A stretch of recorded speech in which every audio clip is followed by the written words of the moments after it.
Bismillahirrahmanirrahim. Assalamualaikum warahmatullahi wabarakatuh. Pada video kali ini kita akan membahas materi terkait pengenalan tentang chatbot ya. Nah, di sini judulnya adalah mengenal chatbot untuk komunikasi yang lebih mudah dan efektif ya. Untuk materi yang pertama kita akan mengenal tentang chatbot terlebih dahulu ya, walaupun teman-teman di sini tentu sudah pernah berinteraksi dengan chatbot ya. Jadi di sini kita bahas dari dasar dulu ya, sebelum nanti kita akan praktik untuk membuat chatbot di WhatsApp kita. Nah, buat teman-teman yang belum mengenal atau mungkin saja ya, boleh jadi kita ada yang belum tahu gitu ya. Nah, kita coba kenali dulu ya, karena tak kenal maka kenalan ya. Nah, di sini chatbot ya. Chatbot adalah program komputer yang dirancang untuk meniru percakapan manusia melalui pesan teks atau suara. Namun nanti di sini kita pada praktiknya kita yang lebih spesifik untuk suara ya. Kemudian chatbot dapat digunakan untuk berbagai tujuan, seperti membantu pengguna dalam melakukan tugas tertentu, memberikan informasi atau bahkan sebagai hiburan. Nah, di sini tujuan awal saya membuat video pembelajaran mengenai chatbot ini itu lebih ke customer service ya. Maka nanti dalam database yang akan saya bagikan dalam kursus ini juga adalah database untuk customer service, dan database itu juga hanya sebagai tambahan ya. Nah, karena pada dasarnya nanti kita akan dibantu dengan bot ya. Jadi ChatGPT database itu hanya untuk tambahan saja gitu ya. Kemudian dalam beberapa tahun terakhir, chatbot telah menjadi semakin populer di berbagai industri ya, termasuk bisnis, dan terutama memang bisnis ya. Kemudian pemerintah dan pendidikan. Hal ini disebabkan oleh kemampuan chatbot untuk menyediakan layanan pelanggan yang lebih cepat dan efisien ya.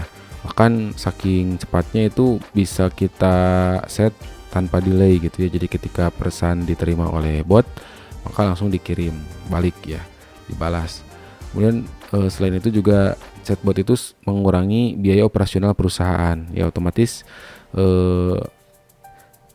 hanya butuh sedikit CS atau admin gitu ya. Tapi bukan berarti menghilangkan kebutuhan CS atau admin, karena sepintar apapun chatbot, menurut saya ini ya opini saat ini, sepintar apapun chatbot tetap admin itu dibutuhkan gitu ya.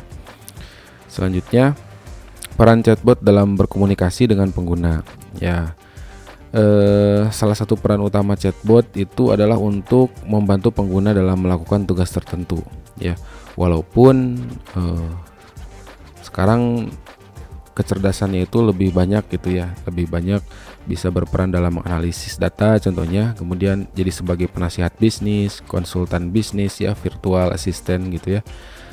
Terus juga bisa sebagai CS gitu. Namun di sini ya kita spesifikkan lagi untuk melayani konsumen gitu ya.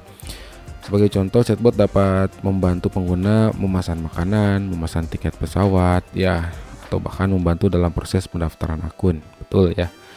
Kemudian selain itu, chatbot juga dapat digunakan untuk memberikan informasi kepada pengguna. Ini yang paling sering dilakukan oleh chatbot ya. Sering dijadikan alternatif untuk bertanya selain ke Google gitu ya untuk saat ini. Kemudian misalnya chatbot dapat memberikan informasi tentang produk atau jasa yang ditawarkan oleh sebuah perusahaan, atau memberikan informasi umum tentang topik tertentu seperti cuaca atau berita terbaru. Ya, intinya mendapatkan informasi gitu ya. Tentunya peran utamanya itu kita lebih ke berkomunikasi dengan pengguna ya. Berarti intinya kalau komunikasi itu pasti ada informasi yang ditransfer gitu ya. Kemudian yang selanjutnya, keuntungan menggunakan chatbot. Apa sih untungnya menggunakan chatbot ya? Nah, tentu teman-teman di sini mengikuti kursus online ini juga melihat ada keuntungan yang akan didapatkan dari mengikuti dari menerapkan chatbot untuk bisnisnya, atau mungkin untuk pekerjaan atau hiburan saja gitu ya. Yang jelas teman-teman daftar di e-course ini sudah mempunyai keuntungan yang terlihat oleh pribadi masing-masing tentunya ya. Namun di sini keuntungan secara general ya, menggunakan chatbot itu memiliki beberapa keuntungan. Ya, yang pertama, Chatbot dapat menyediakan layanan pelanggan yang lebih cepat dan efisien. Sudah kita bahas sebelumnya ya. Karena penggunaan dapat berinteraksi dengan chatbot kapan saja dan di mana saja. Ya, beda dengan manusia mungkin butuh di shift gitu ya, beberapa shift. Kemudian hanya bisa melayani maksimal 3 dalam satu waktu gitu ya. Kalau enggak mungkin lebih buyar nanti percakapannya. Kemudian yang kedua, chatbot dapat mengurangi biaya operasional perusahaan ya, karena chatbot dapat melakukan tugas-tugas tertentu dengan lebih efisien daripada manusia. Selain itu, chatbot juga dapat membantu dalam meningkatkan kepuasan pelanggan, karena pengguna dapat mendapatkan jawaban atas pertanyaan mereka dengan cepat dan mudah melalui chatbot. Nah, namun walaupun di sini meningkatkan kepuasan pelanggan, tentu ini dengan prasyarat ya. Dengan suatu prasyarat di mana syaratnya itu chatbotnya itu harus dilatih terlebih dahulu ya, harus melalui input informasi sehingga jawaban yang diucapkan chatbot itu tidak terlalu general. Jadi jangan sampai chatbot kita itu menjawab pertanyaan yang terlalu umum, padahal pertanyaannya itu spesifik, sebaiknya mengarahkan pelanggan terhadap produk-produk yang kita jual gitu ya. Ini untuk bisnis, atau misalnya untuk kebutuhan pekerjaan, tentu chatbot itu harus menjawab sebagai perwakilan dari pekerjaan yang kita lakukan gitu. Jadi tidak umum. Nah, bisa mencapai kepuasan pelanggan ini tentu chatbot juga harus dilatih gitu ya. Kemudian tantangan dalam mengembangkan chatbot. Nah, di sini tantangannya itu ada beberapa tantangan. Namun salah satunya ya, tantangannya itu adalah memastikan bahwa chatbot dapat memahami bahasa manusia dengan baik, karena manusia sering menggunakan bahasa yang ambigu atau tidak terstruktur.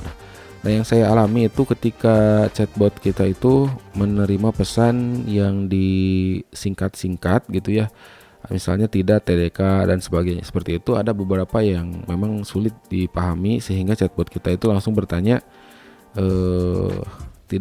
mohon dengan bahasa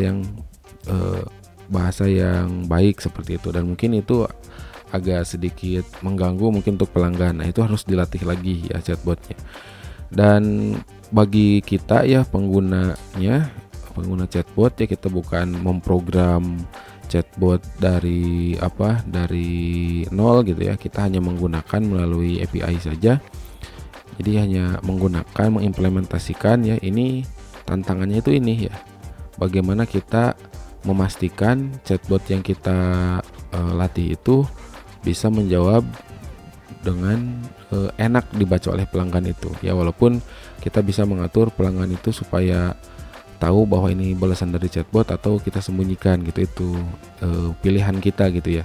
Namun yang saya alami itu mengembangkan chatbot itu yang sulitnya ini ya, jadi memastikan ini chatbot ini jawabannya pas enggak gitu ya. Oke, yang terakhir ini perkiraan saja ya masa depan chatbot. Dalam beberapa tahun ke depan, chatbot diperkirakan akan semakin berkembang ya, dan menjadi lebih canggih.